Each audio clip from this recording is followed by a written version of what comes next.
आपने देखा ना, मोदी जी प्रधानमंत्री बने, आरएसएस ने उनको बना के दिया और 10% आरक्षण सामान्य वर्ग को दे दिया। आज बिहार में ब्राह्मण, भूमियार, लाला 8 लाख से कम कमाने वाले लोग गरीब हो गया और उनको 10% आरक्षण मिलने लगा। उनका बेटा कलेक्टर बनने लगा। लेकिन आपका बेटा जो 8,000 रुपया महीना नहीं कमाता है, साल का 1 लाख रुपया नहीं कमा पाता है, लेकिन भारत सरकार के नजरों में वो गरीब नहीं है, उनको आरक्षण नहीं मिलना चाहिए। इसलिए साथियों, ये बदलाव लाना पड़ेगा। आपने साबित किया ना बिहार में कि मल्लाह का बेटा सिर्फ मछली नहीं मारता है, राजनीति भी कर सकता है। हमने दिखाया ना। सिर्फ जरूरी है एकजुट होना, पार्टी के लिए काम करना, मेहनत करना, अपने लोगों को समझाना, आने वाला पीढ़ी के लिए बच्चे को पढ़ाना, लिखाना, समझाना, एकता के साथ रहना, अपने नेता, अपने दल के साथ खड़ा रहना, संगठन के साथ रहना, किसी के साथ अगर गलत हो रहा उसके साथ मजबूती से खड़ा होना, अगर कोई तकलीफ में है तो 10 रुपया उसके पीछे खर्चा करके उसको इलाज कराना, तब जाके ये समाज आगे बढ़ेगा। आज लोग हमें कहता है कि साहनी जी आप इतना बड़ा नेता हो कि एक जात की बात करते हैं। हम कहते हैं भाई, हम एक जात की बात नहीं करते हैं, हम जो निषाद की बात करते हैं, ये निषाद हमारे लिए कोई जात नहीं है, ये निषाद हमारा परिवार है। मैं अपने परिवार की बात करता हूँ और परिवार की बात करना कोई गुनाह नहीं है। इसलिए साथियों, आप अपने समाज के, अपने घर परिवार के लोगों, अपने लोगों के लिए लड़ाई लड़ना कोई गुनाह नहीं है। उसके लिए आप नहीं लड़िएगा तो कौन लड़ेगा? आज तक 75 सालों में कोई आया लड़ने के लिए? नहीं आया, और आने वाला 100 साल तक कोई और नहीं आएगा लड़ने के लिए। अगर मैं आया हूं लड़ने के लिए, मैं इसलिए लड़ने के लिए आया कि मैं निषाद कुल में जन्म लिया, मैं निषाद का बेटा हूं और गर्व से कहता हूं सन ऑफ मल्लाह हूं। अगर मैं वही भूमियार का बेटा होता, ब्राह्मण घर में जन्म लेता, तो क्या आपके लिए लड़ाई लड़ता? नहीं लड़ाई लड़ता। तो इसलिए साथियों, आने वाला समय में बड़ी लड़ाई है। आपने देखा ना, आजाद भारत में पहली बार हमने 4 विधायक बनाया, मंत्री बना, अपने दम पर अपने लोगों के लिए काम कर रहा था। लेकिन आपका दुश्मन ने क्या किया? आपका विधायक को खरीद लिया।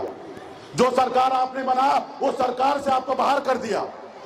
वो देखा कि बिहार में ये निषाद समाज सोया हुआ शेर है, ये तो थोड़ा सा जगह दिया तो आज 4 विधायक बना लिया। अगर बिहार में निषाद समाज को जगह देगा तो अकेले बिहार में मुख्यमंत्री बन जाएगा और मुख्यमंत्री बना लेगा।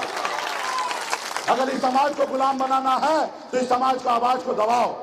इस समाज का आवाज मुकेश सहनी बन चुका है और उन्होंने एक षड्यंत्र के तहत हमारा विधायक खरीद लिया, हमको सरकार से बाहर कर दिया, फिर हमको रोड पे ला दिया।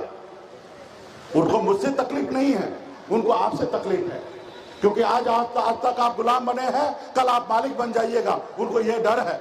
और जब आप मालिक बन जाइएगा तो उसके खेत में कैसे काम कीजिएगा? उनको ये डर है कि जब आप मालिक बनिएगा तो उसके खेत में काम नहीं कीजिएगा। उसको मुझसे तकलीफ नहीं है।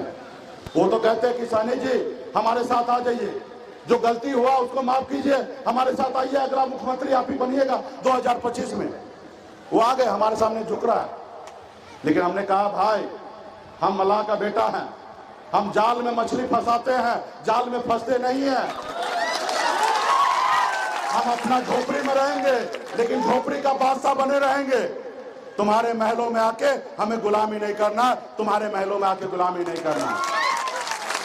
ये चाहता है कि मुकेश सहनी का बड़ा नाम फेम हो गया, इनको बुला लेते हैं, मुख्यमंत्री बना देते हैं, और जो कहेंगे वो सुनेगा, और जब नहीं सुनेगा तो इसको हटा देंगे। तो एक तरफ से जात भी गया, एक तरफ से भात भी गया। तो भाई, भात जाए तो जाए, जात नहीं जाना चाहिए। जात है तो भात मिल जाएगा। वो सोच रहा है कि पहले जैसा बुड़बक निषाद बोलते नेता हुआ करता था, अपना फायदा के लिए जिधर बोलता था उधर पहुंच जाता था, वही आज भी सोच रहा है। उनको ये नहीं मालूम है कि हम बिहार से मछली मारते मारते बंबई जैसे शहर जाके आ गए, और दुनिया देख लिए हैं कि दुनिया कैसे चलाया जाता है, हमको पता है। इसलिए साथियों, सिर्फ आपका साथ चाहिए, सहयोग चाहिए। जैसे दशरथ मांझी ने कहा था ना कि जब तक तोड़ेंगे नहीं तब तक छोड़ेंगे नहीं, वैसे हमने भी संकल्प लिया है, जब तक आरक्षण लेने लेंगे तब तक हम लोग चैन से बैठेंगे नहीं साथियों, चैन से बैठेंगे नहीं।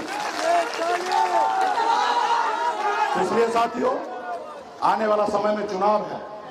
आज हमारे पास वही शक्ति पावर है जो हमसे दोस्ती करेगा, यूपी बिहार झारखंड में 134 लोकसभा सीट है, और जो हमसे दोस्ती करेगा वो 60 लोकसभा सीट हारेगा, और जो हमसे दुश्मनी करेगा वो 60 लोकसभा सीट हारेगा। ये ताकत हमारे पास है।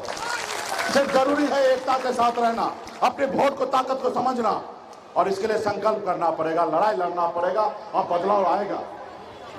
इस साथियों, इस देश में जो पैसा से भी बड़ा ताकत जो है वो पावर है।